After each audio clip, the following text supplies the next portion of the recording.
ఏం మాట్లాడబోతున్నారో, పరిశుద్ధాత్ముడు మనతో ఏం మాట్లాడబోతున్నాడో, మనం ఏం వినబోతున్నామో క్లుప్తం కొని మనం చూసుకుందాం. చూడండి, దేవుని వాక్యంలో నుంచి ప్రకటన 3వ అధ్యాయము 14వ వచనం 15వ వచనం. 3, 14, 15. లవోదికయలో ఉన్న సంఘపు దూతకు ఈలాగు వ్రాయుము, ఆమేన్ అనువాడును నమ్మకమైన సత్య సాక్షియు, దేవుని సృష్టికి ఆదియునైన వాడు చెప్పు సంగతులేమనగా నీ క్రియలను నేనెరుగుదును, నీవు చల్లగానైనను వెచ్చగానైనను లేవు, నీవు చల్లగానైనను వెచ్చగానైనను ఉండిన మేలు, నీవు వెచ్చగానైనను చల్లగానైనను ఉండక నులివెచ్చగా ఉన్నావు గనుక నేను నిన్ను నా నోట నుండి ఉమ్మివేయ ఉద్దేశించుచున్నాను. హల్లెలూయా, హల్లెలూయా. ఈ మాటలు చదువుతుంటే, ఈ మాటలు ధ్యానిస్తుంటే, ఇక్కడ ప్రకటన గ్రంథము 3వ అధ్యాయం చూస్తే ఇక్కడ ఒక సంఘం కనపడుతుంది. అదేంటంటే లవోదిక సంఘం. హల్లెలూయా, లవోదిక సంఘం. అయితే ఈ సంఘానికి, ఈ సంఘ దూతకు ఇక్కడ రాస్తున్నాడు, పరిశుద్ధాత్మ రాస్తున్నాడు. చూడండి, లవోదికలో ఉన్న సంఘపు దూతకు ఇలాగు వ్రాయము, ఆమేన్ అనువాడును నమ్మకమైన సత్య సాక్షియు, దేవుని సృష్టికి ఆదినైన వాడు చెప్పు సంగతులేమనగా. అలలు అంటే లవోదే సంఘానికి ప్రభువు రాస్తున్నాడు. అలలు భక్తుడి ద్వారా, పరిశుద్ధాత్మ ద్వారా ఇక్కడ రాస్తున్నాడు. అందుకే అంటున్నాడు 15వ వచనంలో, నీ క్రియలను నేను ఎరుగుదును, నీవు చల్లగానైనను వెచ్చగాను నేను లేవు. హల్లెలూయా. నీ క్రియలను నేను ఎరుగుదును, నువ్వు చల్లగానైనను లేకపోతే వెచ్చగానైనను లేవు అని ఇక్కడ రాస్తున్నాడు ఇక్కడ భక్తుడు. హల్లెలూయా. ఎందుకు ఈ మాట మాట్లాడుతున్నాడు, ఎందుకు ఈ మాటలు రాస్తున్నాడు అంటే, చాలాసార్లు మనం కూడా కొన్నిసార్లు చల్లగానైనను లేకపోతే వెచ్చగానైనా ఉండం, నిలువెచ్చని స్థితిలో ఉంటాం. అది దేవునికి అయిష్టమైన విషయం. దేవునికి అయిష్టమైనది క్రియ ఏంటంటే, నువ్వు చల్లగానైనా లేక నువ్వు వెచ్చగానైనా లేక ఉండకుండా నులివెచ్చని స్థితిలో ఉంటే నిజంగా దేవుడు అంటే ఏం చేస్తాడు తెలుసా, నోటిలో నుంచి ఉమ్మి వేస్తాడని దేవుని వాక్యం సెలవిస్తుంది. ప్రియదేని బిడ్డ, చాలాసార్లు మనం కూడా విశ్వాసులుగా, దేవుని బిడ్డలుగా చల్లగా కొన్నిసార్లు దేవుని నమ్ముకున్నప్పుడు ఒక విధంగా ఉంటాం, దేవుని నమ్ముకున్న తర్వాత ఒక విధంగా అంటే చల్లగా. కొన్నిసార్లు దేవుని మందిరంలో బాగా దేవునికి ఇష్టానుసారంగా ఉంటాము. అయితే దేవుని సన్నిధిలో గడుపుతాం, దేవుని ఆరాధిస్తాం, దేవుని మహిమపరుస్తాం, అన్నీ బాగా ఉంటాయి, ప్రార్థన చేస్తాం, ఎడతెక దేవుని సన్నిధిలో ఉంటాయి. అయితే ఎప్పుడైతే మనం ఇక్కడ నుంచి బయటికి వెళ్తామో, ఎప్పుడైతే ప్రాంతం నుంచి మన అడుగు బయటికి పెడతామో, ఇంకా మన జీవితం మారదు. మన జీవితం ఏ విధంగా ఉంటుంది, ఆ విధంగా ఉండదు, మునుపులాగా ఉండదు, కానీ మరొక విధంగా ఉంటుంది. ఇప్పుడు దేవునికి అయిష్టమే లేని జీవితాన్ని జీవిస్తూ ఉంటాం. అయితే ప్రభు అంటున్నాడు, నిజంగా ఈ లవోదిక సంఘం వారు అంటే చాలా భయంకరమైన జీవితాన్ని కలిగి ఉన్నారు. అందుకే వారు ఎట్లారంటే, మొట్టమొదటిగా చల్లగానైనను వెచ్చగానైనను లేరు వారు. ఎవరు? లవోదిక సంఘం వారు. చల్లగానైనా లేకపోతే వెచ్చగానైనా లేరు వారు మొట్టమొదటిగా. అయితే ప్రభు రోజు మాట్లాడుతున్నాడు, మన జీవితాల్లో కూడా మనము అలాంటి జీవితాన్ని జీవించొద్దని ప్రభు రోజు మాట్లాడుతున్నాడు. ప్రియదేని బట్టి, ఒకవేళ నువ్వు దేవుళ్ళన్నా ఉండు, ఒకవేళ లేకపోతే నువ్వు లోకంలోనే ఉండు, దేవుడు కావాలి, కొన్నిసార్లు లోకం కావాలని చాలాసార్లు మనం ఏం చేస్తుంటామో తెలుసా, జీవిస్తుంటాం. మందిరానికి వచ్చినప్పుడు దేవుని గణపరుస్తుంటాం, బయట ఉన్నప్పుడు లోక సంబంధమైన లోక సంబంధమైన జీవితాన్ని జీవిస్తుంటాం. దేవునికి అయిష్టమైనది ఏంటంటే నిలువెచ్చని స్థితి.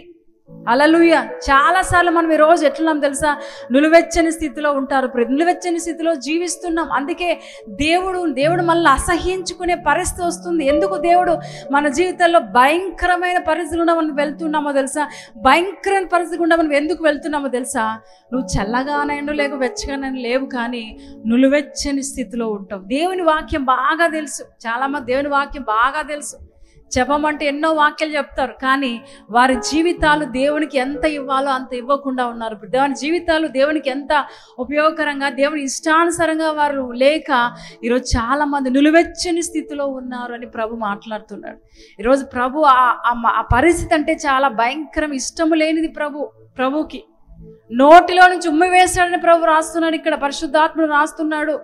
ఈరోజు ప్రియ దేవుని బిడ్డ రక్షణ పొంది బాప్తిజం తీసుకుని ఆత్మచేత నింపబడి దేవుని యొక్క కార్యాలు చూస్తూ, దేవుని యొక్క బలమైన కార్యాలు, ఆశ్చర్యకార్యాలు, అద్భుత కార్యాలు మనం చూస్తూ కూడా అనేక సాక్ష్యాలు వింటూ కూడా కొన్నిసార్లు నువ్వెచ్చని స్థితిలోకి వెళ్ళిపోతున్నాం ప్రియ దేవుని బిడ్డ. హల్లెలూయా. మందిరంలో మాత్రం పరిశుద్ధులుగా, పరిశుద్ధురాలుగా, పరిశుద్ధుడుగా పిలువబడుతున్నాం. కానీ మందిరం బయటికి వెళ్ళగానే మన జీవితం నిలువెచ్చని స్థితి, బయటికి వెళ్ళగానే లోకంలో కలిసిపోతున్న స్థితి జరుగుతుంది. లోకంలో కలిసిపోతున్న జీవితాలు ఈరోజు చాలామంది జీవిస్తుంది. అందుకే ప్రభు ఈరోజు మాట్లాడుతున్నాడు, నీవు నేను ఆ లవోదిక సంఘం లాగా మనం ఆ విధంగా ఉండడానికి వీల్లేదు. అందుకే ప్రభు మనల్ని హెచ్చరిస్తున్నాడు. ఉంటే లోకంలో పూర్తిగా ఉండు, లేకపోతే ఉంటే నువ్వు దేవునిలో పూర్తిగా ఉండి ఎన్ని శ్రమలు వచ్చినా, బాధలు వచ్చినా, ఇరుగు ఇబ్బందులు వచ్చినా నువ్వు దేవుని వైపు మాత్రం విడిచిపెట్టద్దు. దేవుని మీద నువ్వు ఏం చేయదు తెలుసా, దేవుని ఆధారపడి దేవుని మీద ఆనుకునే బిడ్డగా ఉండాలి తప్ప ఆయన ఎప్పుడు విడిచిపెట్టే వారిగా ఉండద్దు ప్రియదేని బిడ్డ.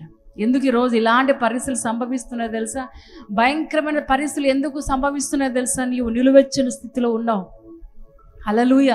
మందిరంలో భక్తి పరువులుగా కనబడుతున్నాం, పైకి భక్తి పర్వాలా కనబడుతున్నాం, కానీ లోపల దేవుని శక్తి లేని వారిగా మనం ఈరోజు జీవిస్తున్నాం ప్రియదేవుడు. అందుకే దేవుడు అసహించుకున్నాడు. అందుకే ఒక పేరు పెట్టేసి ఏంటో తెలుసా? పేరు వేషధారులారా. అలా భయంకరమైన పేరు, వేషధారులారా. పైకి ఎట్లుంటారు? బాగా భక్తి కలిగిన వారుగా ఉంటారు, కానీ లోపల దేవుని శక్తి లేని వారుగా జీవిస్తున్నామేమో. అందుకే ప్రభు అంటున్నాడు, ఆ విధంగా ఉంటే దేవుడు మన నోట్లో నుంచి ఉమ్మి వేస్తాడని ప్రభు మాట్లాడుతున్న ప్రియదేవుడు. ఈరోజు అలాంటి పరిస్థితి రావద్దనే ప్రభు రోజు అంటున్నాడు, హెచ్చరిస్తున్నాడు ప్రభు. శాంసన్ చిన్నప్పటి నుంచి నాజీరు చేయబడిన వ్యక్తి, అభిషేకించబడిన వ్యక్తి, తల్లిదండ్రులు ప్రార్థనా పూర్వకంగా సంపాదించుకున్న వ్యక్తి ఎవరు? శాంసన్. అయితే ఎప్పుడైతే చూడండి బాగా దేవుడు ఎంత బలముగా శాంసన్ వాడుకున్నాడంటే అంత బలముగా వాడుకున్నాడు శాంసన్. హల్లెలూయా. పచ్చి దవడ ఎముకతో 1000 మందిని చంపేశాడు. ఇంకా నక్కలు తోకలు కట్టేసి ఎన్నో భయంకరమైన నష్టాన్ని తీసుకొచ్చి, ఇవన్నీ ఎంతో బలం చేత దేవుడు సంసాన్ని బలపరుస్తూ వస్తున్నాడు. అది ఎప్పుడైతే లోకంలోకి వెళ్ళాడో చూడండి, జాగ్రత్త.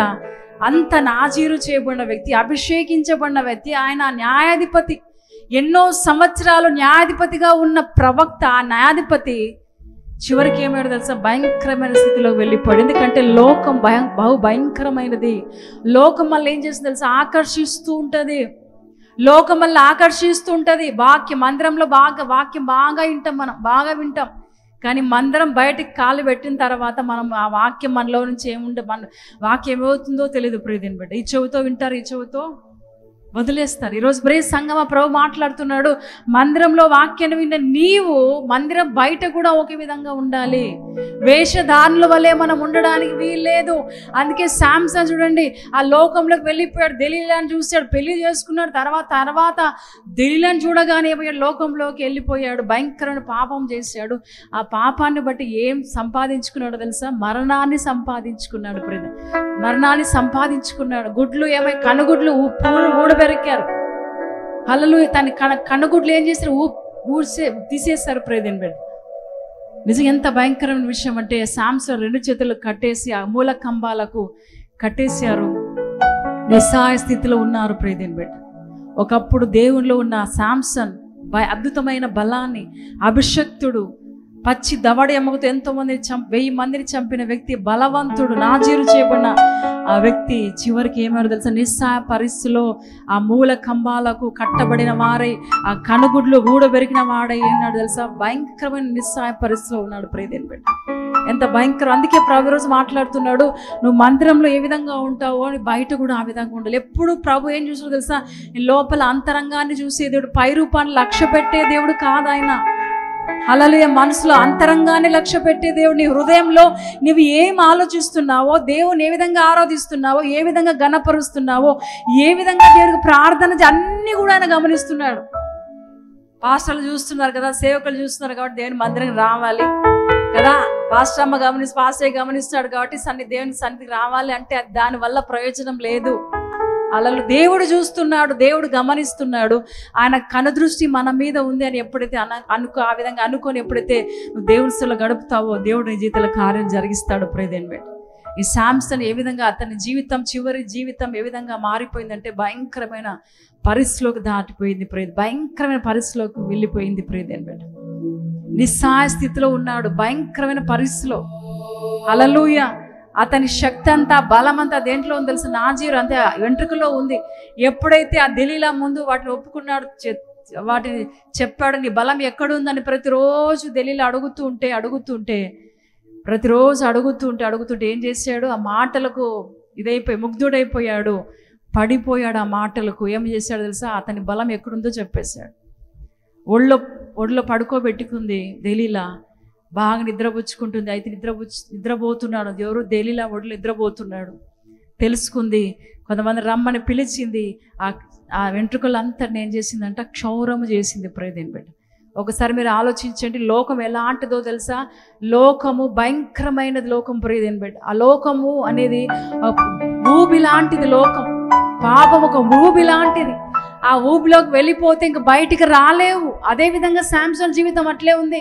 అతని వెంట్రుకలు కట్ చేస్తుంటే మెలకువ లేదా? ఒకసారి ఆలోచించండి. అతని వెంట్రుకలు కట్ చేస్తుంటే అతను మెలకువ లేకుండా నిద్రపోతున్నాడు అంటే ఎంత ఊబిలోకి వెళ్ళిపోయాడో ఒకసారి ఆలోచించండి. ఎంత పాప ఊబిలోకి వెళ్ళిపోయాడో. అతడు వెంట్రుకలు కట్ చేస్తున్నానన్న సంగతి కూడా తెలియకుండా అతను నిద్రపోతున్నాడు. ప్రియదేవుడు, ఈరోజు ప్రియ సంఘం మా ప్రభు హెచ్చరిస్తున్నాడు. ఈ లవోదియ సంఘం వారు కూడా ఆ విధంగా ఉన్నారు.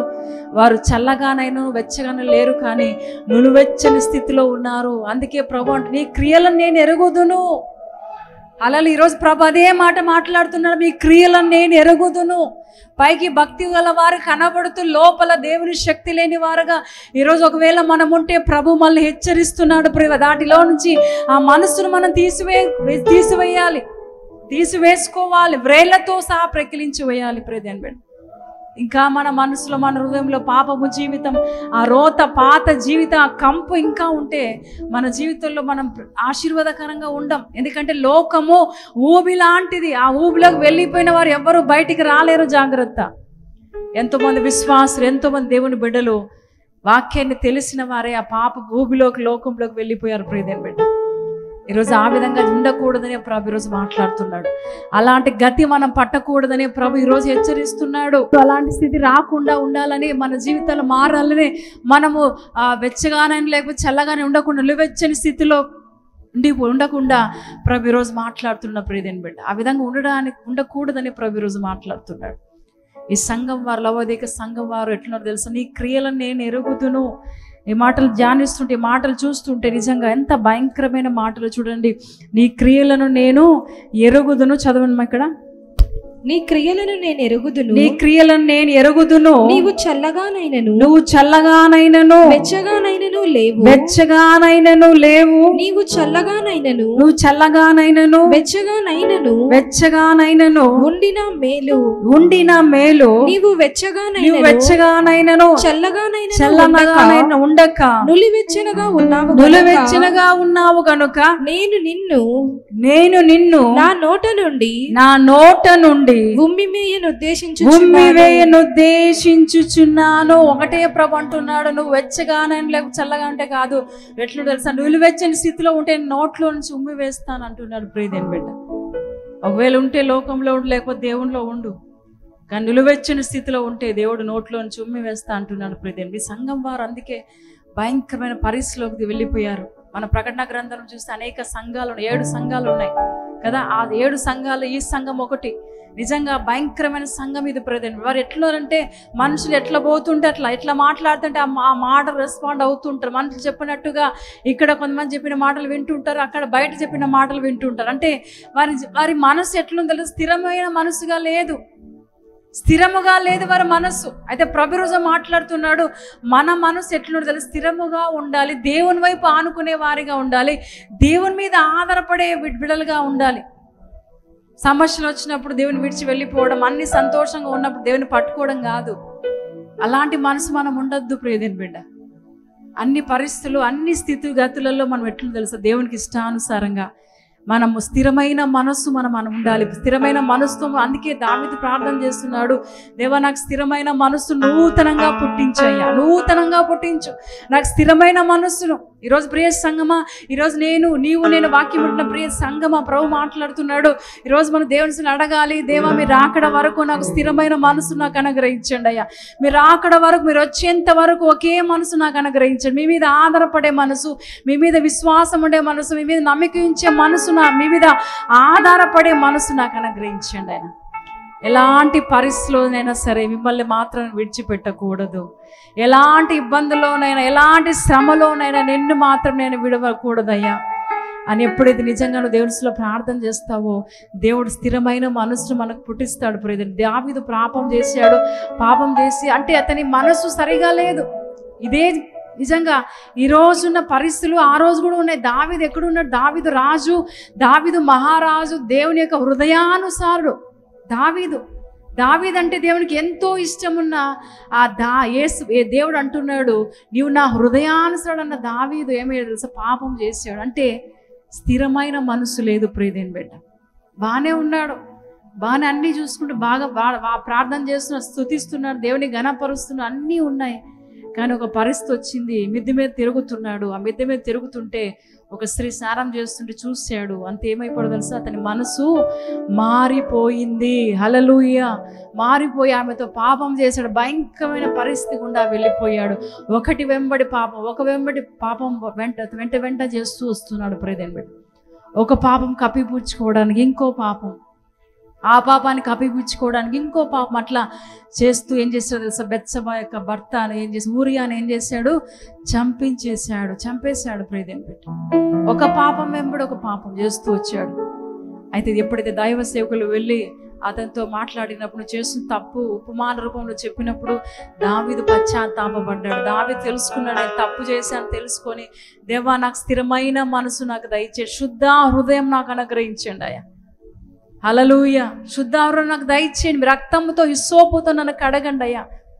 హల్లెలూయా. హిస్సోపుతో నన్ను కడగండి, తెల్లగా నన్ను మార్చండి అని దేవుని సలో పశ్చాత్తాపపడుతూ ప్రార్థన చేసి, దేవా స్థిరమైన మనసు నాకు అనుగ్రహించండి. అలా ఈరోజు ఈరోజు అడుగుతున్నాడు, ప్రభు మాట్లాడుతున్నాడు. స్థిరమైన మనసు మనకుందా? ఈరోజు బాగానే ఉన్నాం, హల్లెలూయా. రేపు ఏ విధంగా ఉందో ఒకసారి ఆలోచించండి. అంటే ఒకే విధంగా మన మనసు లేదు. ఇక్కడ శాంసన్ జీవితం అదే విధంగా ఉంది. బాగా దేవుళ్ళో బాగా ఉన్నాడు, అన్నీ ఉన్నాయి. దేవుడు న్యాయాధిపతిగా ఉన్నాడు. ఆ న్యాయాధిపతిగా అన్ని సంవత్సరాలు న్యాయాధిపతిగా ఉన్న ఆమెన బలవంతుడు, అభిషక్తుడు, నాజీరు చేయబడిన వ్యక్తి చివరికి ఏమయ్యాడు తెలుసా? నిస్సహాయ పరిస్థితిలోకి వెళ్ళిపోయాడు. బలము లేని వ్యక్తిగా మారిపోయాడు. ఆ మూల కంబాల కట్టివేయబడ్డాడు. అతని కండ్లు ఊడబెరికాడు, గుడ్లు ఊరబెరికింది. ప్రియదేని బిడ్డ, ఆ భయంకరమైన పరిస్థితిలో దేవుని సన్నిధిలో ప్రార్థన చేస్తున్నాడు. అయ్యా ఈ ఒక్కసారి నన్ను జ్ఞాపకం చేసుకుంటున్నాడు. దేవుడు మన దేవుడు తెలుసా? ఎలాంటి దేవుడు తెలుసా? మన ప్రార్థన వినే దేవుడు. ఆ రోజు ఆ ప్రార్థన, శాంసన్ చేసిన ప్రార్థన దేవుడు విన్నాడు. వెంటనే దేవుడు జవాబిచ్చాడు. ఆ రోజు ఏం చేశాడు? బలాన్ని ఇచ్చాడు. చేతులతో ఒక్కసారి అనగానే ఏమైంది? ఆ మూల కంబాలు, పైన ఉన్న బిల్డింగ్స్, ఆ పైన ఉన్న కూర్చున్న 3,000 దాదాపు ఎన్నో వేల మంది ఏమయ్యారు తెలుసా? ఆ రోజు చనిపోయారు, శాంసన్తో సహా. హల్లెలూయా. కాబట్టి ప్రియదేని బిడ్డల్లో లోకం ఏం చేస్తాం? మనల్ని పట్టేసుకుంటుంది, ఊబిలోకి తీసేసుకుంటుంది. పాపమా కూడా అంతే, ఊబిలోకి ఆ ఊబిలోకి మనం వెళ్ళిన తర్వాత ఇంకా బయటికి రాలేని పరిస్థితి. అందుకే ఈ సంఘంతో అంటున్నాడు, ప్రభు అంటున్నాడు, నిజంగా నీ క్రియలను నేను ఎరుగుదును. అందుకే నువ్వు వెచ్చగానైనా చల్లగా ఉండక నులువెచ్చగా ఉన్నావు గనుక నేను నిన్ను నా నోట నుండి ఉమ్మివేయను ఉద్దేశించుచున్నాను. అలలు మొట్టమొదటిగా ఈ సంఘం వారు, లవోదికయ సంఘం వారు ఎట్లున్నారు తెలుసా? నులువెచ్చని స్థితిలో ఉన్నారు. వాళ్ళు ఎట్లున్నారు? మొట్టమొదటిగా నులువెచ్చని స్థితిలో ఉన్నారు. రెండోదిగా మనం చూసినట్లయితే చూడండి 17వ వచనం, నీవు దౌర్భాగ్యుడవును, దిక్కుమాలిన వాడవును, దరిద్రుడవును, గ్రుడ్డివాడవును, దిగంబరుడనై ఉన్నావని ఎరుగక నేను ధనవంతుడను, ధనవృద్ధి చేసి ఉన్నాను, నాకేమియు కొదువ లేదని చెప్పుకొనుచున్నాను. రెండోదిగా చూస్తే ఈ సంఘం ఎట్లుంది తెలుసు? దౌర్భాగ్య స్థితి. ఈ సంఘం ఎట్లుంది తెలుసు? దౌర్భాగ్య స్థితిలో ఉంది. అన్నీ ఉన్ని అనుభవించలేని స్థితిలో ఉన్నారు. దౌర్భాగ్య స్థితిలో ఈరోజు చాలా మంది ఉన్నారు. దౌర్భాగ్యం అన్నీ ఉన్నాయి మన ముందు, కానీ ఏమి చేయలేని పరిస్థితిలో కొన్నిసార్లు ఉన్నారు. ప్రియదేని బిడ్డ, నిజంగా ఎంత భయంకరమైన విషయం అంటే ఈ సంఘం, ఈ లవోదిక సంఘం కూడా అట్లనే ఉంది. దౌర్భాగ్య స్థితి వారు కలిగి ఉన్నారు. నిజంగా అందుకే నీవు దౌర్భాగ్యుడవు, దిక్కుమాలిన వాడవును, దరిద్రుడను, గుడ్డి వాడవు, దిగంబరుడవై ఉన్నావని ఎరుగక నేను ధనవంతుడను, ధనవృద్ధి చేసి ఉన్నాను, నాకేమీ కొదువలేదని చెప్పుకొనుచున్నాను. హల్లెలూయా. దౌర్భాగ్య స్థితిలో ఉన్నారు వారు, దిక్కుమాలిన స్థితిలో ఉన్నారు, దరిద్రపు స్థితిలో ఉన్నారు, గ్రుడ్డి స్థితిలో ఉన్నారు వారు, ఇక భయంకరమైన దిగంబర స్థితిలో ఉన్నారు ప్రియదండి సంఘం వారు. ఈరోజు ప్రియ సంఘమా, ప్రభు మాట్లాడుతున్నాడు, మనము ఏ విధంగా ఉన్నాం? ప్రభు ఈరోజు మాట్లాడుతున్నాడు, అడుగుతున్నాడు ప్రియ, మనం ఏ విధంగా ఉన్నాం? దిగంబర స్థితిలో ఉన్నామా? దరిద్రపు స్థితి, గుడ్డితనంలో ఉన్నామా? హల్లెలూయా. గుడ్డితనంలో ఉన్నామా? ఈ లోక దేవత మళ్ళీ ఏం చేస్తుందని మన కళ్ళ గుడ్డితనాన్ని కలగజేస్తుంది. జాగ్రత్త. హల్లెలూయా. ఈ లోక దేవత మనోనేత్రాలకు ఏం చేస్తుంది తెలుసా? గుడ్డితనాన్ని కలగజేస్తుంది.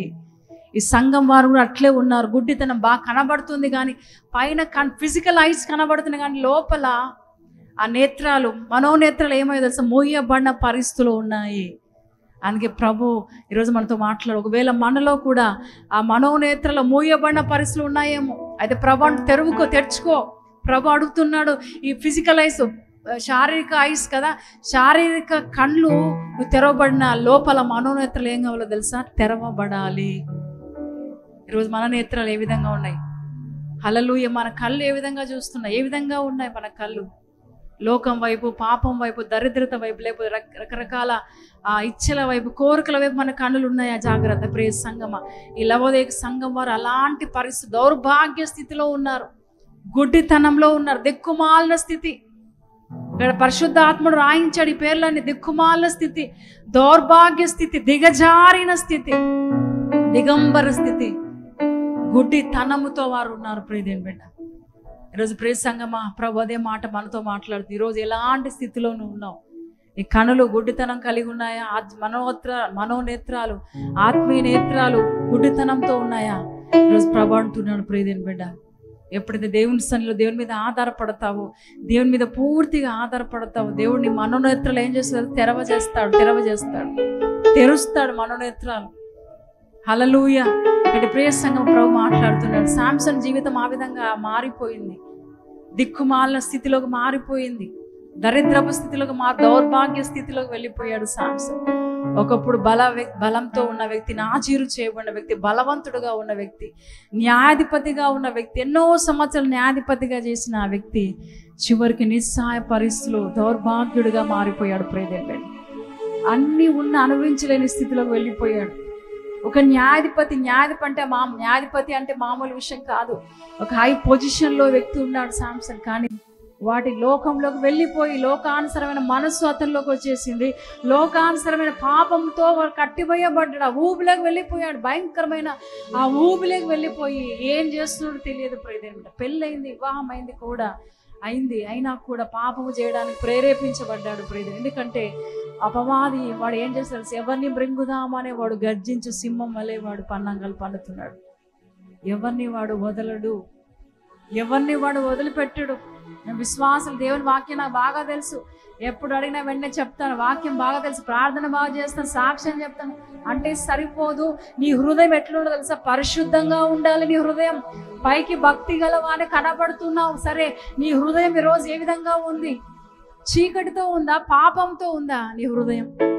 రోజు ప్రభు మాట్లాడుతున్న ప్రియదేని బిడ్డ, ఒకవేళ ఉంటే నువ్వు చల్లగానైండు, లేక వెచ్చగా నులివెచ్చని స్థితిలో ఉంటే దేవుడు నోటిలో చుమ్మి వేయడానికి సిద్ధంగా ఉన్నాడు. అది దౌర్భాగ్యమైన స్థితి. దేవుడు నోట్లో చుమ్మి వేస్తున్నట్టు ఎంత అసహించుకుంటాడో ఒకసారి ఆలోచించు ప్రియదేని బిడ్డ. అలలో వేషధారుల కంటే దేవుడు ఘోరంగా, వేషధారుల కంటే వేషల కంటే ఏంటంటే వేషధారణ అంటే చాలా భయంకరమైనది ప్రియదేని బిడ్డ. వేషలైనా ప్రేమిస్తాడేమో కానీ వేషధారులను దేవుడు ఎన్నడూ ప్రేమించుడు. పైకి ఒక రకంగా లోపల ఒక విధంగా ఉంటుంది వేషధారణ. పైకి ఒకటి మాట్లాడుతూ లోపల ఇంకో మాటలు పెట్టుకొని ఉంటే లోపల ఇంకో విధంగా చేస్తుంటుంది, వేషధారణ అవుతుంది. అందుకే జాగ్రత్త. వేషధారణ దేవుడు ఎన్నడూ ప్రేమించుడు. అలా శాంసన్ అట్లనే ఉన్నాడు. వారి తల్లిదండ్రులు ఎంత అద్భుతమైన ప్రార్థనా పరులు తల్లిదండ్రులు అయినా ఆ వారి యొక్క ప్రార్థనలు బట్టి అద్భుతమైన కుమారుడు పుట్టాడు శాంసన్. చిన్నప్పటి నుంచి నాజీరు చేపని అభిషేకించబడిన వ్యక్తి, అభిషక్తుడు అలాంటి వ్యక్తి చివరికి ఏమాడు తెలుసా? నిరుత్సాహ పరిస్థితిలో, దరిద్రుడుగా, గుడ్డితనంతో, దౌర్భాగ్య పరిస్థితితో, దిక్కుమాలిన పరిస్థితిలోకి, దిగజారిన స్థితిలోకి వెళ్ళిపోయాడు. ప్రియదేని బిడ్డ, ఈరోజు ఒకవేళ నీవు నేను ఆ విధంగా ఉంటే ప్రభు అంటున్నాడు, నీ మనసులో, నీ హృదయంలో నుంచి ఆ మనసు తీసివేసుకో అని ప్రభు అంటున్నాడు. హల్లెలూయా. ఒకవేళ నీ హృదయం ఆ విధంగా ఉందేమో, ఆ విధంగా ఆలోచిస్తున్నావేమో, ఆ విధంగా నువ్వు పాపపు మనసుతో జీవిస్తున్నావేమో, ఈలోక సంబంధమైన ఆలోచనలతో నువ్వు జీవిస్తున్నావేమో, ప్రభు ఈరోజు మాట్లాడుతున్నాడు. ఆ మనసును తీసివేసుకోవాలి ప్రియదేని. అందుకే ఈ సంఘంతో ప్రభు అంటున్నాడు, నిజంగా నిజంగా చూడండి, నీ క్రియలను నేను ఎరుగుదును, నీ క్రియలన్నీ ఎరుగుదును. ఈరోజు మనం ఏ విధంగా జీవిస్తున్నామో ఆయనకు బాగా తెలుసు. ఎలాంటి క్రియలతో మనం జీవిస్తే, ఎలాంటి పాపపు మనసుతో ఉన్నామో అన్నీ కూడా తెలుసు ఆయనకు. నీ హృదయంలో, నా హృదయంలో ఏముందో అన్నీ కూడా ఆయన తెలుసు ప్రియదేని బిడ్డ. సమస్త హృదయాలను ఎరిగిన గొప్ప దేవుని మనం కలిగి ఉన్నాం. హల్లెలూయా. నిజంగా ఈ మధ్యకాల ప్రభు మాట్లాడుతున్నాడు, మందిరానికి వస్తూ వెళ్తున్నాము. అయితే నీ హృదయం మందిరం బయట ఏ విధంగా ఉంది, మందిరం లోపల ఏ విధంగా ఉంది, మందిరంలో ఏ విధంగా ఉన్నాం, బయట ఏ విధంగా ఉన్నాం, ఈరోజు ప్రభు అది చూస్తున్నాడు.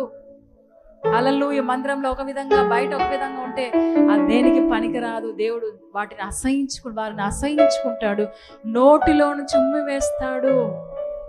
హల్లెలూయా. దావీదంతా గొప్ప వ్యక్తి, నా హృదయాంతరైన వ్యక్తి ఏమయ్యాడు తెలుసా? లోకంలోకి పడి ఏమైపోయాడు తెలుసా? భయంకరమైన పాపపు జీవితంలోకి వెళ్ళిపోయాడు. దావీదు చేసిన పాపాన్ని బట్టి రహస్యంగా పాపం చేశాడు. దావీదైతే తన పిల్లలు, తన కడుపులోంచి వచ్చిన పిల్లలు బహిరంగంగా పాపము చేశారు. ప్రియదేని, ఇది బహు భయంకరమైనది. రోజు ప్రభు మాట్లాడుతున్నాడు, నువ్వు తప్పు చేస్తే నీ పిల్లలు ఇంకా బహిరంగ, నువ్వు రహస్యంగా పాపం చేసావేమో, రహస్యంగా దొంగతనం చేసే, రహస్యంగా పాపం పని చేసావు, రహస్యంగా నువ్వు దొంగలించావు, రహస్యంగా నువ్వు చేసావేమో. అయితే నీలో నుంచి వచ్చిన పిల్లలు బహిరంగంగా పాపం చేస్తారు. జాగ్రత్త. ఈరోజు మనను బట్టి మన పిల్లలు శిక్షను అనుభవించాల్సిన పరిస్థితి రాకూడదు. నీవు నేను చేసిన వాటి తప్పును బట్టి మన పిల్లలు వాటిని అనుభవించద్దు. ప్రియదేవుడు వాటిని భరించద్దు, వాటిని అనుభవించద్దు. ఈరోజు ప్రియ సంగమా ప్రభు మాట్లాడుతున్నాడు, మనం చేసిన దాన్ని బట్టి మన పిల్లలు ఆశీర్వాదాలు పొందుకోవాలి. హల్లెలూయా. మనం చేసిన క్రియలను బట్టి మన పిల్లలు ఏం కావాలి? ఆశీర్వదించబడాలి. మన పిల్లలు దీవించబడాలి. అలాంటి ఆశీర్వాదాల చేత మనం నింపబడాలి. ఈరోజు నీ జీవితం, నా జీవితం ఏ విధంగా ఉంది? హల్లెలూయా. హల్లెలూయా. మనల్ని బట్టి మన పిల్లలు ఏం కావాలి? ఆవలించేద్దామా? మనల్ని బట్టి మన పిల్లలు ఏం కావాలి? ఆశీర్వదించబడాలి. నిద్రపోయే సమయం కాదు ఇది, దయచేసి గమనించండి. హల్లెలూయా. హల్లెలూయా. దేవుని సన్నిధిలో నిందారహితులుగా మనం ఉండాలి. దేవుడు అందుకే నీ క్రియలు నేను చూస్తాను అంటున్నాడు ఇక్కడ వాక్యంలో. చేసే ప్రతి క్రియల కార్యాలు దేవుడు ఏం చేస్తున్నాడో తెలుసు, అన్నీ కూడా ఆయనకు తెలుసు. ఆయన దాచిపెట్టి, ఆయన కళ్ళు కప్పి మనం ఏమి పనులు చేయలేం. ఆయన కళ్ళు కప్పి మనం ఎక్కడికి వెళ్ళలేం, ఏ పాపం చేయలేం. హల్లెలూయా. ఎందుకంటే అన్నీ కూడా చూస్తున్నాడు. ఆయన కన్ను దృష్టి లోకమంతటా సంచారం చేయుచున్నది. జాగ్రత్త. కాబట్టి ప్రియ సంగమ ప్రభు మాట్లాడుతున్నాడు, లవోదియక సంఘం ఎట్లుంది తెలుసా? దౌర్భాగ్యమైన స్థితి, మొట్టమొదటిగా నిలువెచ్చని స్థితి కలిగి ఉన్నారు. రెండోదిగా దౌర్భాగ్య స్థితిలో ఉన్నారు, దిక్కుమాల స్థితిలో ఉన్నారు, దరిద్రపు గుడ్డితనంలో ఉన్నారు. హల్లెలూయా. దిగంబర స్థితిలో వారు ఉన్నారు. అయితే ఈరోజు నీవు నేను, మన సంఘం ఆ విధంగా ఉండడానికి ప్రభు ఇష్టపడట్లేదు. అందుకే ప్రభు మనల్ని హెచ్చరిస్తున్నాడు. సంఘంగా, సమాజంగా కూడుకుంటున్న మనము రోజు రోజుకి, నానాటికి మనం ఆధ్యాత్మికంగా ఎదగాలి. ప్రియదేని బిడ్డ, మన చూపుల్లో, మన క్రియల్లో, మాటల్లో, మన ప్రవర్తనలు అన్నీ కూడా దేవునికి ఇష్టానుసారంగా జీవించాలి. అలలో దేవునికి ఇష్టమైన వ్యక్తిగా. అందుకే ప్రభు అంటున్న, నమ్మకమైన వానికి మెండైన దీవెనలు అంటున్న. దేవునికి నమ్మకంగా ఎప్పుడైతే జీవిస్తావో దేవుడు ఎన్నో దీవెనలు దాచిపెట్టి ఉన్నాడు మన కోసం. అలలు ఎన్నో దీవెనలు, మెండుగా ఆశీర్వాదాలు అన్నీ కూడా దాచిపెట్టి. ఎందుకు ఈరోజు ఆశీర్వాదం రావట్లేదు తెలుసా? నీలో నమ్మకత్వం లేదు. ప్రభు ఈరోజు అడుగుతున్నాడు, లవోదియ సంఘంలా ఉంటే భయంకరమైన సంఘం అది. ఆ విధంగా ఉండద్దు ప్రియదేని బిడ్డ. దేవునికి ఇష్టమైన సంఘంగా, పరిశుద్ధాత్మ ప్రార్థన సంఘం, పరిశుద్ధాత్మ ప్రార్థన మందిరంలో ఉన్న బిడ్డల్లాగా మనం ఎట్లుండాలి తెలుసా? దేవునికి ఇష్టమైన వారిగా ఉండాలి. మన సంఘంలో ఉన్న సంఘ సభ్యులందరూ దేవునికి దగ్గరగా, సమీపంగా జీవించే బిడ్డలుగా ఉండాలి. ఆ విధంగా మనం ఉండాలని ప్రభు కోరుతున్నాడు. ప్రియదేని బిడ్డ. ఆకాశమందు నీవు తప్ప నాకెవరున్నారయ్యా, ఈ లోకములో నీవుగాక వేరే